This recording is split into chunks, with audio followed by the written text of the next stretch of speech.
Everyone, आज का जो हमारा टॉपिक है वो हेटरोट्रॉफिक न्यूट्रिशन। ठीक है, इस वीडियो में हम कवर करेंगे जो टॉपिक्स वो मैं लिख देता हूँ। सबसे पहले हम सब पढ़ेंगे टाइप्स, हेटरोट्रॉफिक न्यूट्रिशन के टाइप्स। सेकंड हम चलेंगे heterotrophic nutrition in amoeba, amoeba में पढ़ेंगे। Third heterotrophic nutrition in humans.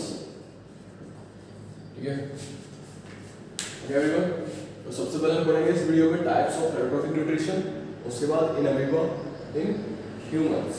तो स्टार्ट करते हैं टाइप्स ऑफ हेटरोट्रॉफिक न्यूट्रिशन से। लेकिन एक बार जान लेते हैं हेटरोट्रॉफिक न्यूट्रिशन है क्या। ठीक है, तो बेसिकली होता क्या है कि हमने दो तरह के न्यूट्रिशन पढ़े हैं, एक ऑटोट्रॉफ और एक हेटरोट्रॉफ। ऑटोट्रॉफ जो अपना खाना खुद से बनाता है, हेटरोट्रॉफ जो अपने खाने के लिए दूसरों पर डिपेंड रहता है। ठीक है, बिकॉज ऑफ जो हेटरोट्रॉफ है वो अपना खाना खुद से क्यों नहीं बना पाते? Due to the absence of chlorophyll, ये हमें पता है। ठीक है, तो हेटरोट्रॉफिक न्यूट्रिशन बेसिकली तीन तरह का होता है। एक होगा हमारा होलोजोइक, सेकंड सैप्रोफाइट,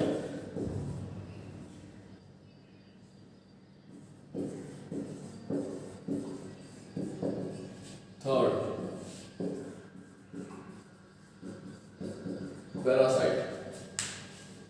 ठीक है, तो heterotrophic nutrition are of three types, holozoic, saprophyte और पैरासाइट। अब देखो होलोजोइक में क्या होता है कि हम होलोजोइक में क्या करेंगे कि पहले हम खाने को खाएंगे। खाने को खाना मतलब इंजेस्ट करना। ठीक है, फिर हम उसे क्या करेंगे? डाइजेस्ट। ओके, पहले से समझ लेते हैं। देखो, इंजेस्ट मतलब खाने को खाना, डाइजेस्ट ये चीज हमें ध्यान रखनी है। डाइजेस्ट मतलब क्या होता है कि कॉम्प्लेक्स फूड को कन्वर्ट करना सिंपल फूड में। ठीक है, तो हम बोल सकते हैं complex food to simple food. इस प्रोसेस को हम क्या बोलेंगे? डाइजेशन। अब बेसिकली कॉम्प्लेक्स फूड मतलब, देखो कॉम्प्लेक्स फूड मतलब है स्टार्च और सिंपल फूड मतलब है ग्लूकोज। तो हमने पढ़ चुके हैं, हम लोग पढ़ चुके हैं कि फोटोसिंथेसिस में जो फूड हमारा फॉर्म होता है वो क्या होता है? ग्लूकोज।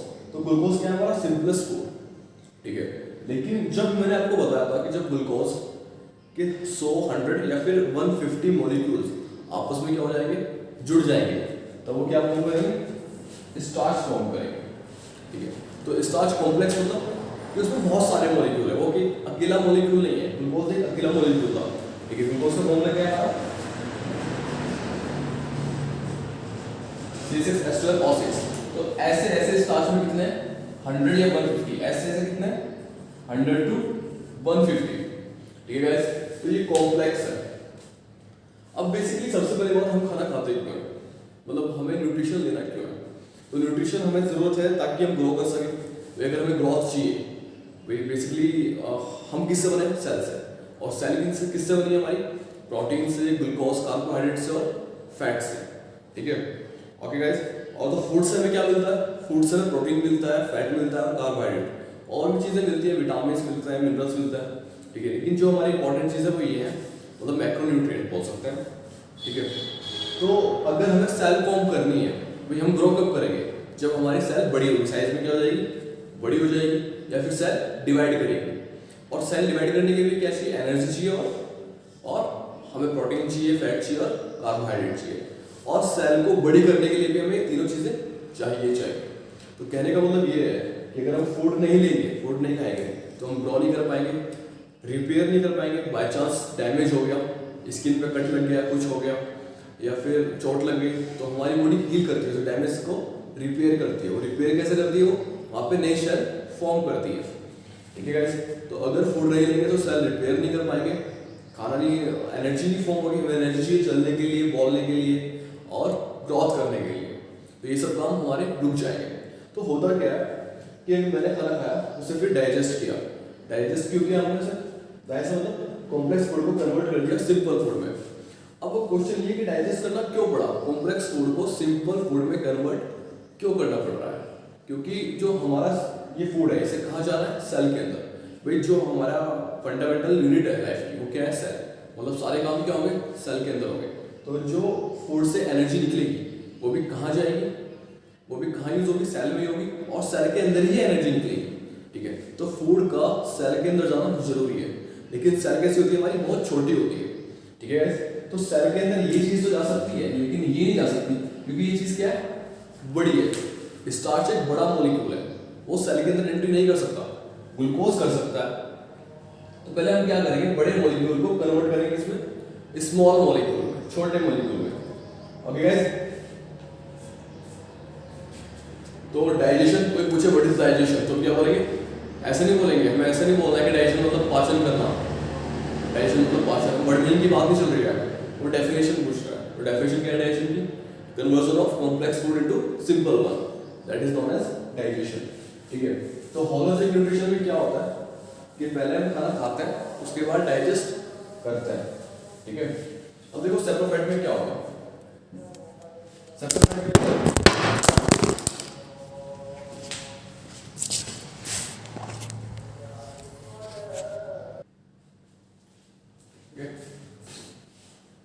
तो गाइस हम बात करते हैं सेप्रोफाइटिक न्यूट्रिशन पे।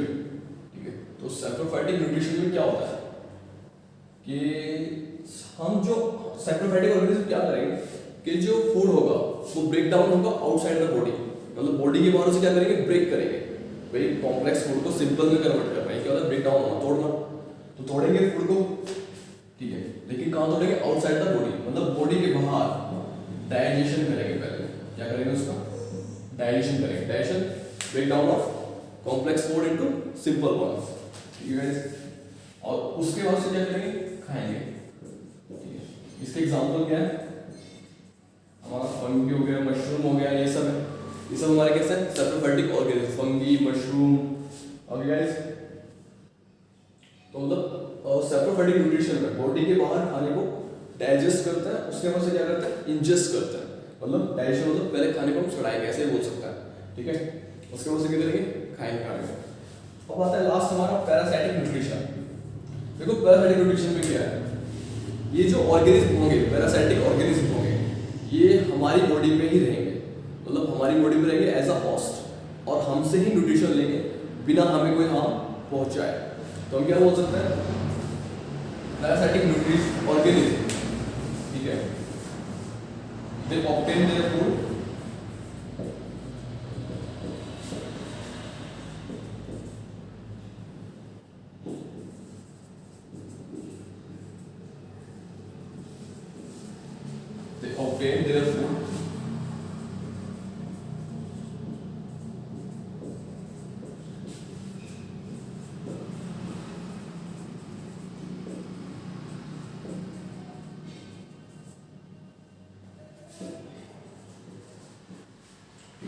तो पैरासाइटिक न्यूट्रिशन जो अपना खाना ऑब्टेन करेंगे फ्रॉम देयर होस्ट, होस्ट मतलब जैसे कि मॉस्किटो हुआ, भी मॉस्किटो क्या करता है कि मॉस्किटो हमारा ब्लड सर्व करता है। तो हम बेसिकली जो भी हम खाना खाते हैं वो डाइजेस्ट होने के बाद, अगर वो डाइजेस्ट हुआ है तो कहाँ जाएगा, हमारे ब्लड में पहुंच जाएगा। अब मॉस्किटो ने क्या किया, मॉस्किटो ने उस ब्लड को सक कर लिया, बेसिकली उसे ब्लड में इंटरेस्ट नहीं है, ब्लड में जो न्यूट्रिएंट पहुंचे हैं उसे वो चाहिए। ठीक है, मॉस्किटो को ऐसे ही डिसीज होती है जूम, जिन्हें हम जूम बोलते हैं। ठीक है गाइस, तो क्या करते हैं, विदाउट किलिंग देम अपने होस्ट से खाने को ऑब्टेन करेंगे विदाउट किलिंग देम, तो इसे क्या बोलेंगे, पैरासाइटिक न्यूट्रिशन। इसका एग्जांपल मॉस्किटो हो गया हमारा। ठीक है गाइस, तो देखो तीन तरह के न्यूट्रिशन होता है, होलोजोइक, सेप्रोफाइट और पैरासाइट। ये लोग क्या करते हैं, पहले खाने को इंजेस्ट करते हैं, देन डाइजेस्ट करते हैं, मतलब खाने को खाएंगे उसके बाद उसे डाइजेस्ट करेंगे। सेप्रोफाइट पहले डाइजेस्ट कर लेंगे उसके बाद खाएंगे, इसे डाइजेस्ट करने की जरूरत नहीं है। ठीक है, पैरासाइटिक को डाइजेस्ट करने की जरूरत नहीं है, ये डाइजेस्ट हुआ या खाना ऑब्टेन करेगा, फूड ऑब्टेन करेगा। ओके, आगे बढ़ते हैं, ये हो गया हमारा टाइप्स ऑफ हाइड्रोट्रोफिक न्यूट्रिशन। अब बेसिकली हम कौन सा न्यूट्रिशन, मतलब जो ह्यूमंस हैं वो कौन सा न्यूट्रिशन शो करते हैं, तो हम करते हैं पहले वाला, फर्स्ट वाला होलोजोइक न्यूट्रिशन। हम पहले खाने को खाते हैं उसके बाद उसे डाइजेस्ट करते हैं। तो होलोजोइक जो न्यूट्रिशन है ये 5 स्टेप में कंप्लीट होता है, इसका होता है 5 स्टेप होलोजोइक न्यूट्रिशन के। और 5 स्टेप क्या है, पहले हम खाने को क्या करेंगे, इंजेस्ट, मतलब इंजेशन, खाने को खाएंगे। सेकंड स्टेप हमारा क्या है,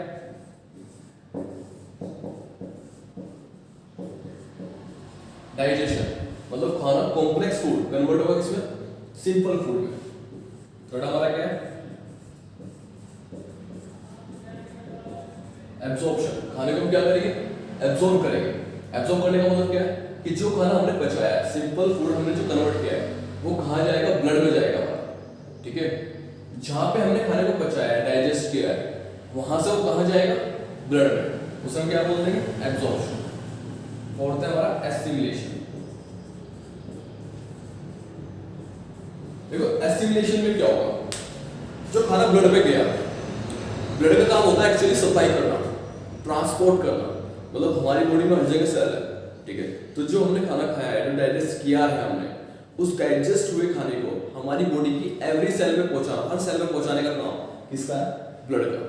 तो जब हमारी सेल, हर सेल में खाना पहुंच जाएगा, न्यूट्रिएंट्स पहुंच जाएंगे, तो उस टाइम पे क्या होगा कि जो हमारी सेल है उन न्यूट्रिएंट्स से एनर्जी ऑब्टेन करेगी, ठीक है, और उस एनर्जी को यूज करेगी किसमें, सेल की रिपेयरमेंट में, ग्रोथ में, ठीक है, और सेल के बायोमैकेनिकल फंक्शंस में, ठीक है गाइस।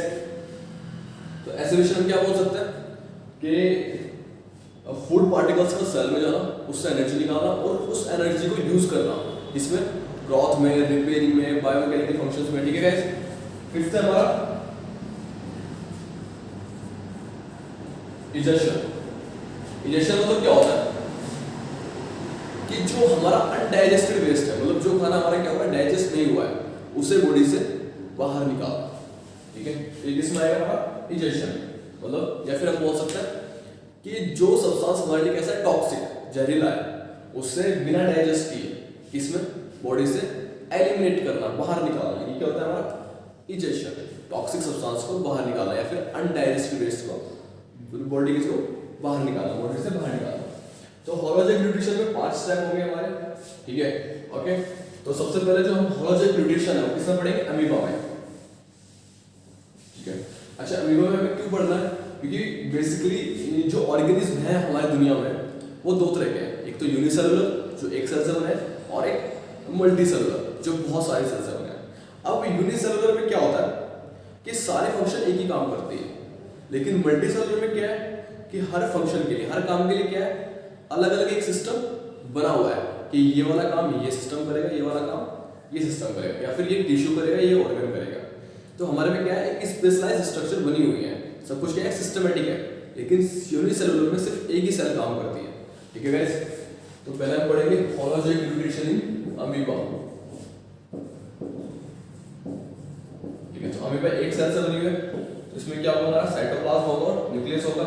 अब देखो ये क्या होगा, सबसे पहले क्या करेगा, खाने को इंजेस्ट करेगा, ये फूड पार्टिकल है, ठीक है। अमीबा ने इसे देखा, ठीक है, महसूस किया, फिर के जो भी किया, ठीक है। अब इसे क्या करना है, इंजेस्ट करना है। अब अमीबा को इसे इंजेस्ट करने के लिए अमीबा क्या करती है, ऐसी स्ट्रक्चर ऑब्टेन कर लेती है, मतलब अपनी स्ट्रक्चर को चेंज कर लेती है, ठीक है, और इस फूड को कवर कर लेती है।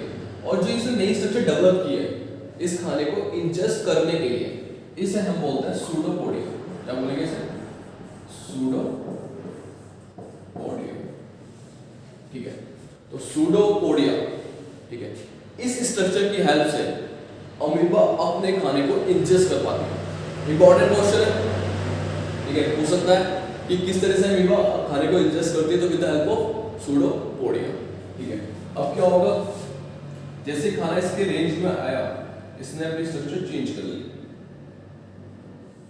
ठीक है, और ये खाना किसमें आ गया, हमारा फूड वैक्यूल में, ये क्या बन गया हमारा फूड वैक्यूल में। अब यहाँ क्या होगा, इंजेस्ट तो कर लिया उसने, अभी क्या करेगा, खाने को डाइजेस्ट करेगा यहाँ पे, ठीक है, फूड वैक्यूल में। जब खाने को इसने डाइजेस्ट कर लिया, उसके बाद उसका एब्जॉर्प्शन, फिर उससे ये ग्रोथ करेगा, ठीक है, और जो वेस्ट होगा तो उसके लिए बॉडी थोड़ी सी रप्चर हो जाएगी और वेस्ट बाहर निकल जाएगा बॉडी से, ठीक है। तो गाइस ठीक है, हमारा holozoic nutrition in amoeba, okay everyone, ठीक है। अब हम पढ़ेंगे इन ह्यूमंस में होलोजेनिक न्यूट्रिशन इन ह्यूमंस।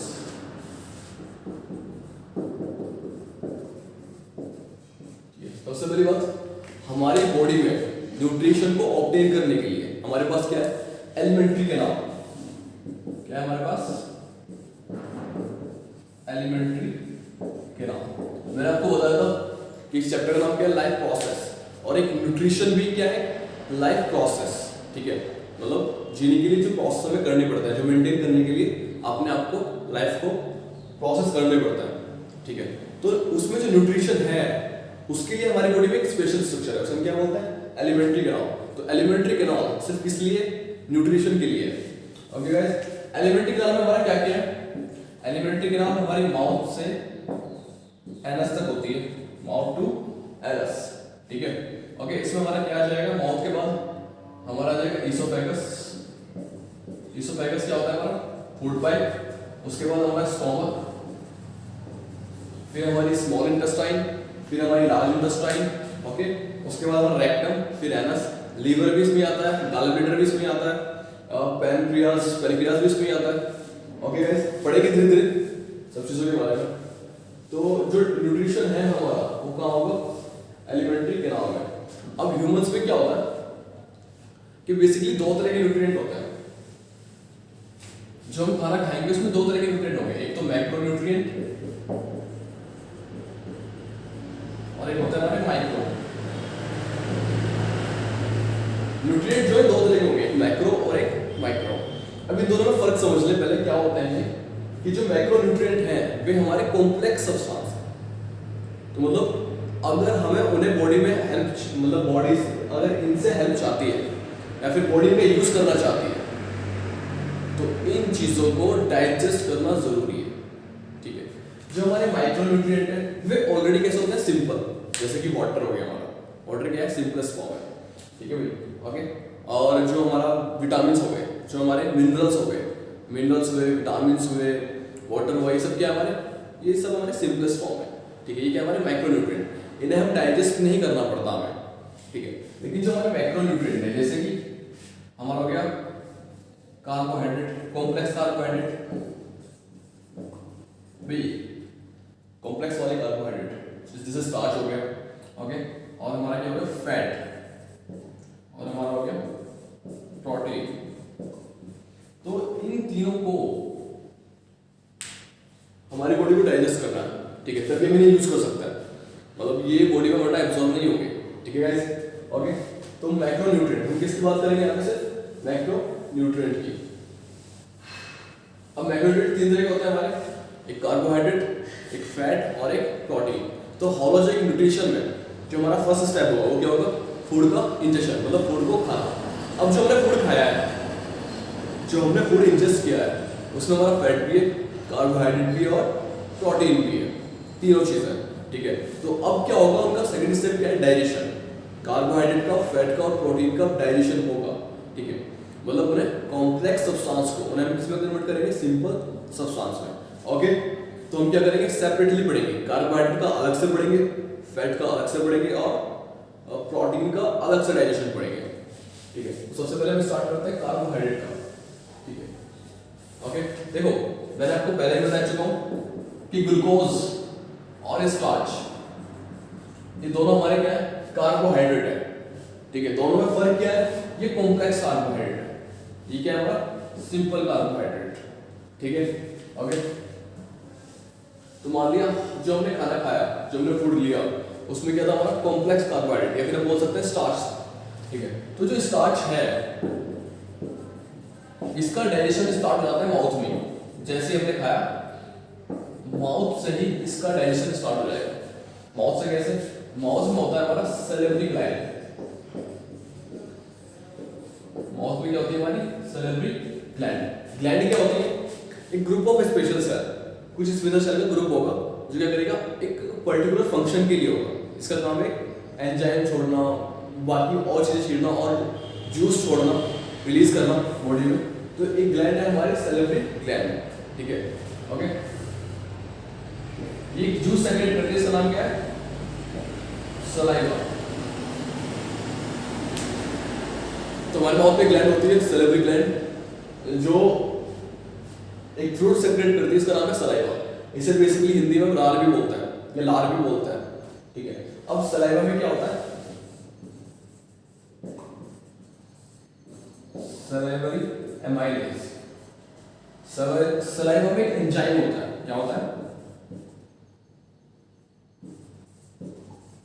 एंजाइम, ठीक है। और उस एंजाइम का नाम क्या है, सलाइवरी एमाइलेज, ठीक है गाइस। मतलब सलाइवरी ग्लैंड है हमारे माउथ में, उसने सलाइवा रिलीज किया, सलाइवा में एक एंजाइम है, इसका नाम है सलाइवरी एमाइलेज। ये चीज क्या है, एक एंजाइम। बेसिकली एंजाइम होता क्या है, देखो कोई भी हमारी बॉडी में बहुत सारी केमिकल रिएक्शन होती है, तो डाइजेशन भी क्या है, केमिकल रिएक्शन ही है। फूड का जो डाइजेशन है वो क्या है, केमिकल रिएक्शन है। तो केमिकल रिएक्शन को कराने के लिए जिन इंग्रेडिएंट की जरूरत पड़ती है उसमें क्या बोलते हैं, एंजाइम, ठीक है। तो हम एंजाइम को ये भी बोल सकते हैं कि एंजाइम क्या है, कैटलिस्ट है, ठीक है। ये क्या करेगा, रिएक्शन की स्पीड को बढ़ा देगा या फिर घटा देगा, लेकिन यहाँ इसका काम क्या है, बढ़ाना, रिएक्शन की स्पीड को बहुत तेजी से बढ़ाना और उसको हेल्प करना होने में। तो ये एंजाइम हम ध्यान रखेंगे, ठीक है। वैसे भी किसी चीज के नाम के पीछे एज आ जाए, क्या पढ़ा जाए, एज, ASE, तो इसका मतलब क्या है, एंजाइम की बात चल रही है। तो बायो में एंजाइम का पता कैसे चलता है, ASE से, एज से, ठीक है। अभी जो सलाइवरी एमाइलेज है ये क्या करेगा, स्टार्च का डाइजेशन करेगा, इसका काम है स्टार्च का डाइजेशन करना, ठीक है, ओके। अब मतलब स्टार्च का डाइजेशन क्या माउथ में हो जाएगा, नहीं, स्टार्च का डाइजेशन, स्टार्च तो माउथ में हुआ है लेकिन कंप्लीट नहीं होगा, ठीक है गाइस। देखो ये डाइजेशन तो करेगा लेकिन थोड़े बहुत स्टार्च का, अराउंड 30%, भाई 30% तो माउथ में डाइजेस्ट हो जाएगा, ठीक है। अब हम आगे बढ़ेंगे। जब ये माउथ में 30% डाइजेस्ट हो गया, उसके बाद ये कहाँ जाएगा, हमारा फूड पाइप में। तो मतलब माउथ से कहाँ गया ये, फूड पाइप,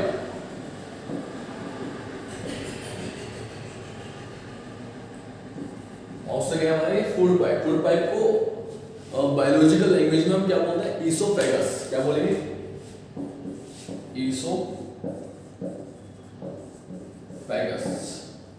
ठीक है। अब जब खाना ईसोफेगस में चला गया, फूड पाइप में चला गया, तो उसके बाद वो कहाँ जाएगा, स्टमक में, वो जाएगा स्टमक में, ठीक है। अच्छा, ईसोफेगस से स्टमक में आने के लिए एक्चुअली में होता क्या है कि जो हमारा फूड पाइप है वो ऐसी ऐसी मूवमेंट करता रहता है, मतलब हिलता रहेगा ऐसे ऐसे, एक रिदमेटिक कॉन्ट्रैक्शन, क्या बोलेंगे हम सर, ये शो करेगा रिदमेटिक, रिदमेटिक कॉन्ट्रैक्शन, मतलब कॉन्ट्रैक्शन मतलब फूड पाइप ऐसा मूवमेंट करेगा, वो भी किसमें, रिदम में, लगातार मूवमेंट करेगा वो, ठीक है। और उस मूवमेंट को हम क्या बोलते हैं, पेरिस्टाल्टिक मूवमेंट। उस मूवमेंट को हम क्या बोलेंगे, पेरिस्टाल्टिक मूवमेंट, ठीक है। तो ईसोफेगस से खाना स्टोमक में आ जाएगा, जो फूड हमने लिया है, जो कार्बोहाइड्रेट हमने लिया है, वो कहाँ जाएगा, स्टोमक में, with the help of peristaltic movement, due to the movement of oesophagus, due to the peristaltic movement of oesophagus. अब खाना कहाँ पे आ गया हमारा, स्टोमक में। देखो जो हमारा फूड था, जो हमारा कार्बोहाइड्रेट है, उसका डाइजेशन कहाँ स्टार्ट हुआ, माउथ में, ईसोफेगस में उसका कोई डाइजेशन नहीं हुआ, फिर वो आ गया स्टोमक में, स्टोमक में भी उसका कोई डाइजेशन नहीं होगा, कार्बोहाइड्रेट का स्टोमक में डाइजेशन नहीं होता है, ठीक है। तो उसके बाद वो कहाँ जाएगा हमारा, उसके बाद वो जाएगा हमारा स्मॉल इंटेस्टाइन, ठीक है। तो स्टोमक से वो कहाँ चला गया, स्मॉल इंटेस्टाइन, ठीक है। देखो स्मॉल इंटेस्टाइन में और स्टोमक में बीच में ढक्कन लगा होता है, जिसे हम क्या बोलते हैं, स्फिंक्टर, क्या बोलेंगे, स्फिंक्टर, ठीक है एवरीवन। स्फिंक्टर क्या होता है, ढक्कन सा होता है, वो खुलेगा, उसके बाद खाना स्टोमक से स्मॉल इंटेस्टाइन में जाएगा। तो अगर क्वेश्चन आए कि स्टोमक से स्मॉल इंटेस्टाइन में खाना किसके थ्रू गया, तो स्फिंक्टर के थ्रू। अब खाना पहुंच गया स्मॉल इंटेस्टाइन में, ठीक है। अब देखो यहाँ पे होगा क्या, बेसिकली एक हमारा ऑर्गन होता है पैनक्रियास, जैसे एक लीवर होता है ऐसे ही ऑर्गन होता है पैनक्रियास। एक होता है हमारा लीवर, एक होता है हमारा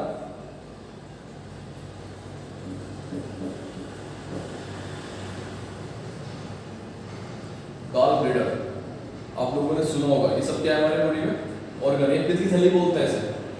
तो पैनक्रियाज, लीवर और गॉलब्लैडर। अब पैनक्रियाज क्या करेगी? जो पैनक्रियाज है, पैनक्रियाज एक जूस छोड़ेगी, इसका नाम है पैनक्रिएटिक जूस। मतलब पैनक्रियाज एक जूस सेक्रेट करती है, इसका नाम क्या होता है? Pancreatic juice. इस जूस की खासियत क्या है कि इस जूस में कार्बोहाइड्रेट, फैट और प्रोटीन तीनों के डाइजेशन के लिए क्या होता है? एंजाइम प्रेजेंट होता है। मैं रिपीट कर रहा हूं, पैनक्रिएटिक जूस में कार्बोहाइड्रेट, फैट और प्रोटीन तीनों के डाइजेशन के लिए एंजाइम प्रेजेंट होते हैं। ठीक है गाइस? ओके। जो हमारा लीवर है वो एक बाइल जूस सेक्रेट करता है। क्या सेक्रेट करता है? Bile juice. जो लीवर ने बाइल जूस सेक्रेट किया वो स्टोर हो जाता है गॉल ब्लैडर में। कहाँ स्टोर हो गया वो? गॉल ब्लैडर में। ओके। और गॉल ब्लैडर से कहाँ जाएगा हमारा? Small intestine. जो हमारा पैनक्रिएटिक जूस है वो भी अपने आप को कहाँ सेक्रेट करेगा? स्मॉल इंटेस्टाइन में। कहने का मतलब ये है कि पैनक्रियाज और लीवर अपना सेक्रेशन कहाँ डालते हैं? स्मॉल इंटेस्टाइन में डालते हैं। ठीक है एवरीवन? मतलब खाना कहाँ पहुंच गया हमारा? स्मॉल इंटेस्टाइन में पहुंच गया। और साथ साथ पैनक्रिएटिक जूस भी कहाँ पहुंच गया? स्मॉल इंटेस्टाइन में। बाइल जूस भी कहाँ पहुंच गया? स्मॉल इंटेस्टाइन में। अब देखो क्या होगा। अब कार्बोहाइड्रेट, हम किसका डाइजेशन पढ़ रहे हैं? कार्बोहाइड्रेट का। तो कार्बोहाइड्रेट के डाइजेशन में बाइल जूस का कोई रोल नहीं है, लेकिन पैनक्रिएटिक जूस का रोल है। पैनक्रिएटिक जूस में एक एंजाइम होता है पैनक्रिएटिक अमाइलेज।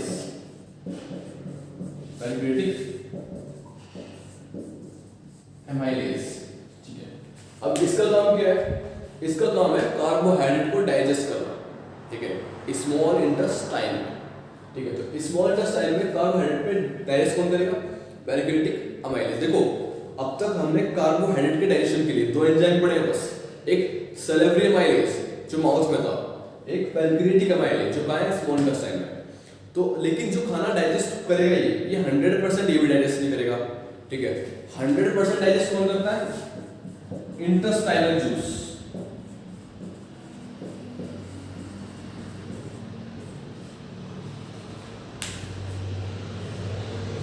इंटेस्टाइन भी, स्मॉल इंटेस्टाइन भी एक जूस सेक्रेट करेगी।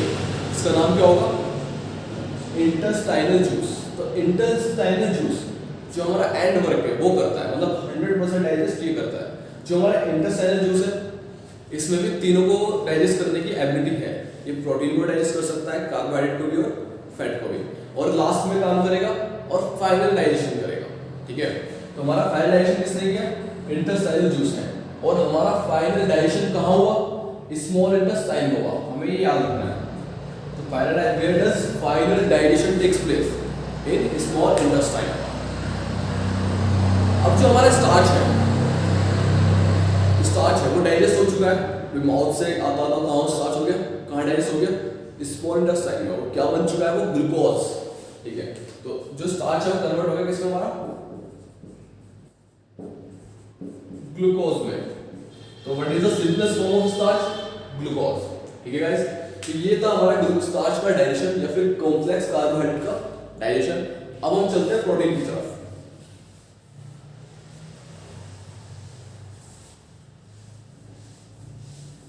देखो जो हमारा प्रोटीन है उसका डाइजेशन स्टार्ट होगा स्टोमक में। प्रोटीन का डाइजेशन स्टोमक में स्टार्ट होता है। स्टोमक में स्टार्ट होता है। ठीक है, ओके। स्टोमक में क्या होता है? Gastric juice. स्टोमक एक जूस रिलीज करता है, इसका नाम है गैस्ट्रिक जूस। ठीक है, बेसिकली स्टोमक में ग्लैंड्स होती हैं, इसका नाम है गैस्ट्रिक ग्लैंड्स, और वो ग्लैंड्स एक जूस रिलीज करते हैं जिसका नाम है गैस्ट्रिक जूस। इस गैस्ट्रिक जूस में हमारे तीन सब्सटेंस होते हैं। एक होता है हमारा HCl, एक होता है हमारा म्यूकस, और एक होता है हमारा पेप्सिन। ध्यान से सुनेंगे, इसके ऊपर बहुत क्वेश्चन बन चुके हैं।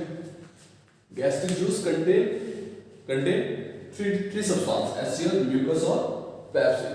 ठीक है, इनके फंक्शंस पढ़ते हैं हम लोग। देखो इसमें जो पेप्सिन है, इस पेप्सिन का काम क्या है? प्रोटीन को डाइजेस्ट करने का। प्रोटीन को डाइजेस्ट करना है, इसे पेप्सिन। लेकिन जो प्रोटीन है, जो पेप्सिन है हमारा, ठीक है, इसकी एक प्रॉब्लम है। प्रॉब्लम क्या है? इससे वर्क करने के लिए एसिडिक मीडियम चाहिए। क्या चाहिए इसे? एसिडिक मीडियम, या फिर हम बोल सकते हैं इसे एसिडिक एनवायरनमेंट चाहिए। मतलब वहां पे क्या चाहिए? इसे एसिड चाहिए, तेजाब चाहिए। अगर इसे तेजाब मिलेगा तो ये काम करेगा, वरना ये काम नहीं करेगा। अब इसे एसिडिक एनवायरनमेंट कौन प्रोवाइड कराएगा?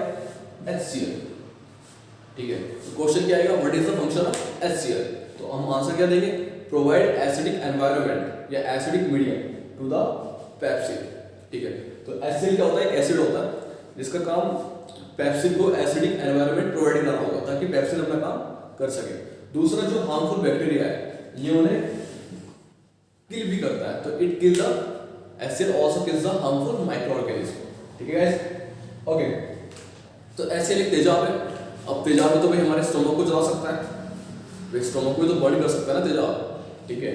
लेकिन HCl के बर्निंग नेचर से बचाने के लिए, उसके कोरोसिव नेचर से बचाने के लिए हमारे पास क्या होता है? म्यूकस। ठीक है, एक्चुअल में स्टोमक में म्यूकस की लेयर लग जाती है, लेयर बन जाती है, जिसकी वजह से HCl हमारे स्टोमक को इफेक्ट नहीं कर पाता। तो what is the function of mucus? It prevent HCl। ठीक है, it prevent HCl to burn stomach. ठीक है गाइस, या फिर डैमेज द स्टोमक। तो ये हमारे तीनों के फंक्शन है। एग्जाम में केवल पूछा जा सकता है कि HCl, म्यूकस और पेप्सिन का क्या काम है। तो पेप्सिन का काम पता है, it help in digestion of protein. HCl का काम पता है, it provide acidic pH and also kill the micro organism. और म्यूकस का काम पता चल गया, it prevent HCl to damage the stomach. Okay, ठीक है। अब जो हमारा फूड है वो कहाँ जाएगा? हमारा स्टोमक से स्मॉल इंटेस्टाइन। बेसिकली पेप्सिन ने डाइजेस्ट तो किया है, पेप्सिन ने डाइजेस्ट तो किया है प्रोटीन को, लेकिन थोड़ा बहुत डाइजेस्ट कर पाया। तो बाकी का जो अनडाइजेस्टेड है प्रोटीन वो कहाँ पहुंच गया? स्मॉल इंटेस्टाइन में। अब मैंने स्मॉल इंटेस्टाइन में बता चुका हूँ आपको कि वहाँ पे क्या है, वहाँ पे हमारा पैनक्रियाटिक जूस है, इंटेस्टाइनल जूस और बाइल जूस है। तो बेसिकली अब क्या होगा, मतलब जो हमारा पैनक्रियाटिक जूस है वो क्या करेगा? तो देखो, पैनक्रियाटिक जूस में एक एंजाइम होता है ट्रिप्सिन। हमारे पैनक्रियाटिक जूस में एक एंजाइम होगा, इसका नाम क्या होगा? ट्रिप्सिन। अब ट्रिप्सिन का काम क्या है? प्रोटीन को डाइजेस्ट करना। ये प्रोटीन को डाइजेस्ट करेगा, लेकिन भाई इसे चाहिए अल्कलाइन pH। कैसे चाहिए इसे? अल्कलाइन को बोल सकते हैं, बेसिक भी बोल सकते हैं, बेसिक या फिर अल्कलाइन, मतलब एसिड का ऑपोजिट। तो उसे एसिडिक एनवायरनमेंट चाहिए था, इसे अल्कलाइन एनवायरनमेंट चाहिए, अल्कलाइन मीडियम चाहिए। ठीक है, ये एसिडिक एनवायरनमेंट में काम नहीं करेगा। ओके, तो अल्कलाइन एनवायरनमेंट कौन प्रोवाइड कराएगा ट्रिप्सिन को? वो कराएगा बाइल जूस, जो लीवर में सेक्रेट किया था।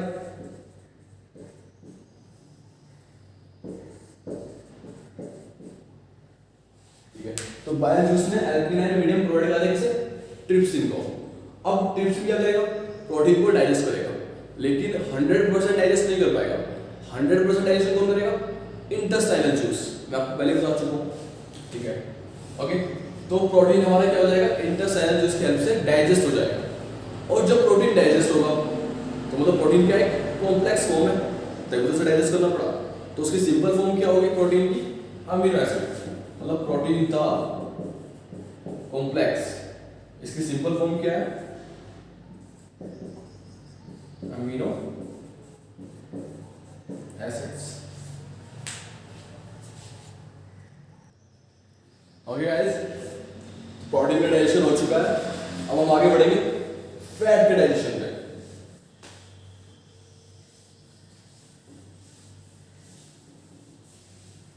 अब जो हमारा फैट का डाइजेशन है वो स्टार्ट होगा हमारा स्मॉल इंटेस्टाइन में, मतलब माउथ से लेके स्टमक तक उसका कुछ नहीं होना फैट का।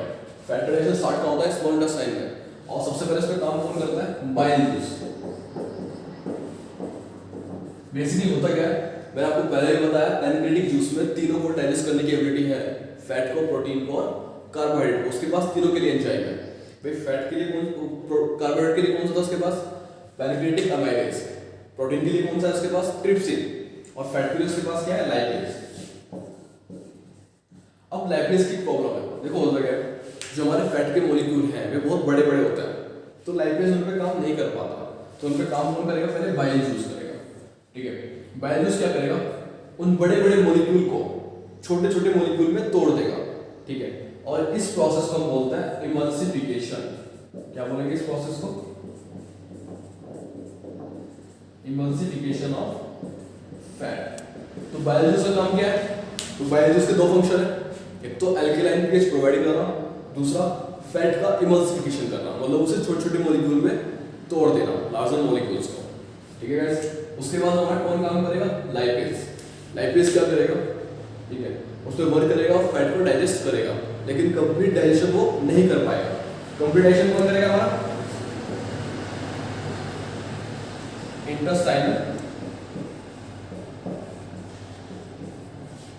Intestinal juice. ठीक है गाइस, ओके। तो कंप्लीट डाइजेशन हमारा इंटेस्टाइनल जूस ही होता है हमेशा। ठीक है एवरीवन, तो मतलब फैट का डाइजेशन हमारा यहाँ पे इंटेस्टाइन में हो जाएगा, और जब फैट का डाइजेशन हो जाएगा तो किस चीज में कन्वर्ट होगा? अमीनो एसिड, सॉरी, फैट हमारा डाइजेस्ट होगा फैटी एसिड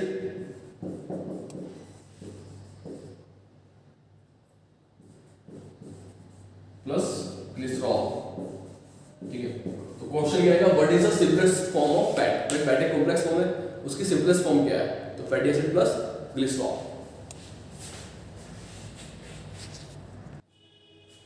ओके गाइस, तो फैट का डाइजेशन हो चुका है, हमारा कार्बोहाइड्रेट का डाइजेशन हो चुका है, और हमारा किसका डाइजेशन हो चुका है? प्रोटीन का। ठीक है, तो डाइजेशन हमारा कंप्लीट हो चुका है। टॉपिक बहुत मोस्ट इंपॉर्टेंट टॉपिक है। ठीक है, एक एक डिटेल हमें याद रखनी है इसकी। ठीक है, एंजाइम्स के नेम याद रखने हैं, और किस चीज का क्या फंक्शन है ये भी याद रखना है। बाइल जूस का क्या फंक्शन है, लाइपेज का क्या फंक्शन है, ट्रिप्सिन का क्या फंक्शन है, पैनक्रेटिक जूस का क्या फंक्शन है, सारे एंजाइम का फंक्शन है। ओके, स्टार्ट कहाँ होता है और खत्म कहाँ पे होता है। ठीक है गाइस, और हमारी सिंपलेस्ट फॉर्म क्या है? कॉम्प्लेक्स फॉर्म में पता है सिंपलेस्ट फॉर्म क्या है, और फैट की सिंपलेस्ट फॉर्म क्या है? Fatty acid plus glycerol. Protein की सिंपलेस्ट फॉर्म क्या है? Amino acid. और कार्बोहाइड्रेट की या स्टार्च की सिंपलेस्ट फॉर्म क्या है? ग्लूकोज। ठीक है, तो अब हो चुका है हमारा डाइजेशन। तो थर्ड स्टेप क्या है हमारा? एब्जॉर्प्शन। मतलब हमारा जो फूड है वो सिंपलेस्ट फॉर्म में टूट चुका है। ठीक है, अब वो क्या होगा? एब्जॉर्ब होगा, मतलब वो कहाँ जाएगा? ब्लड में। सबसे पहली बात कि फूड का एब्जॉर्प्शन, जो डाइजेस्टेड फूड है या जो सिंपल फूड है उसका एब्जॉर्प्शन कहाँ होता है? तो उसका एब्जॉर्प्शन, तो या फिर हम बोल सकते हैं absorption of food takes place in small intestine.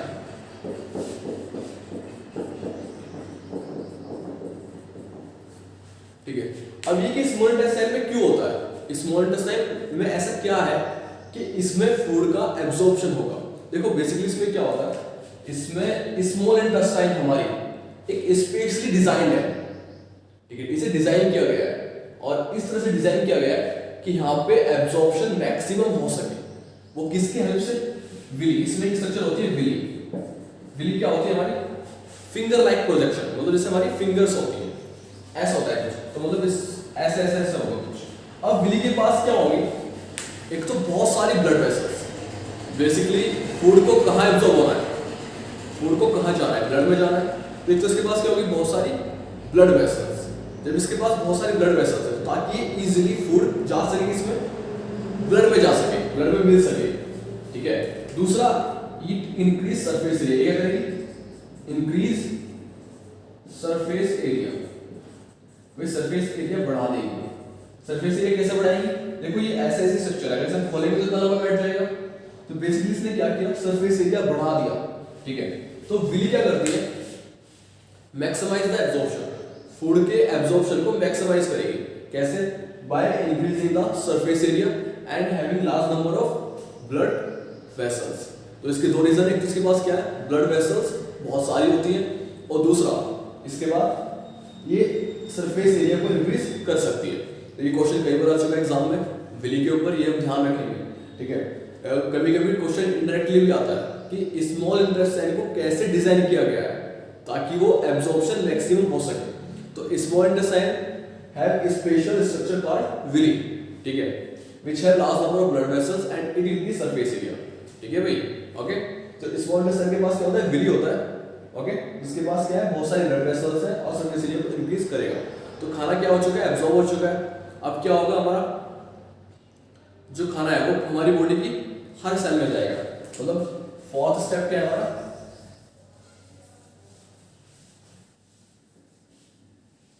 Assimilation. जो हमारा फोर्थ स्टेप है क्या है हमारा, एसिमिलेशन।